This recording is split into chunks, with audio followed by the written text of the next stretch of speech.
శ్రావ్య పెళ్ళికి ఇంద్ర రాలేదని చెప్పి అర్జున్ సుభద్ర ఇద్దరు బాధపడుతూ ఒక చోట కూర్చుంటారు. ఇకప్పుడు భానుమతి, ఒరే అర్జున్, నేను ముందే చెప్పాను కదరా ఆ ఇంద్రగాడు రాడని. నువ్వే అనవసరంగా నా మాటలు వినకుండా ఆశలు పెంచుకున్నావో. ఇప్పుడు చూడు ఏం జరిగిందో అని చెప్పి భానుమతి అంటూ ఉంటుంది.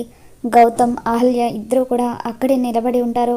ఇకప్పుడు అవంతిక కొడుకు బుజ్జి పరిగెత్తుకుంటూ వచ్చి, తాతయ్య తాతయ్య, ఇంద్ర మామయ్య వచ్చాడు అని చెప్పి అంటూ ఉంటాడు.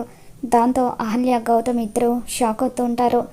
అర్జున్ ఇంద్రను చూడాలని చెప్పి పరిగెత్తుకుంటూ బయటకు వస్తాడు. అప్పుడు మిలిటరీ డ్రెస్ వేసుకొని ఒక అతను గిఫ్ట్ పట్టుకొని వెనక్కి తిరిగి నిలబడి ఉంటాడు.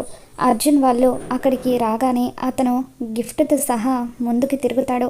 అతన్ని చూడగానే అర్జున్ ఇంద్ర ఏమైనా వెనుకున్నాడేమోనని చెప్పి తొంగి తొంగి చూస్తూ ఉంటాడు. నా పేరు అశోక్ కుమార్ అండి, నేను ఇంద్ర వాళ్ళ కొలీగ్ని అని చెప్పి అంటూ ఉంటాడు.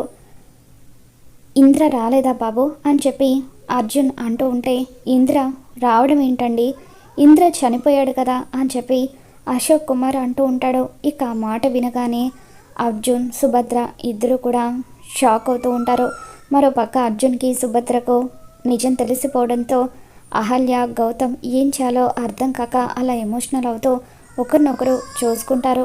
మరి రాబోతున్న ఎపిసోడ్లో ఏం జరగబోతుందో మళ్ళీ మన ఛానల్ తెలుసుకుందాం. ఈ వీడియో మీకు నచ్చినట్లయితే ఒక లైక్ చేయండి.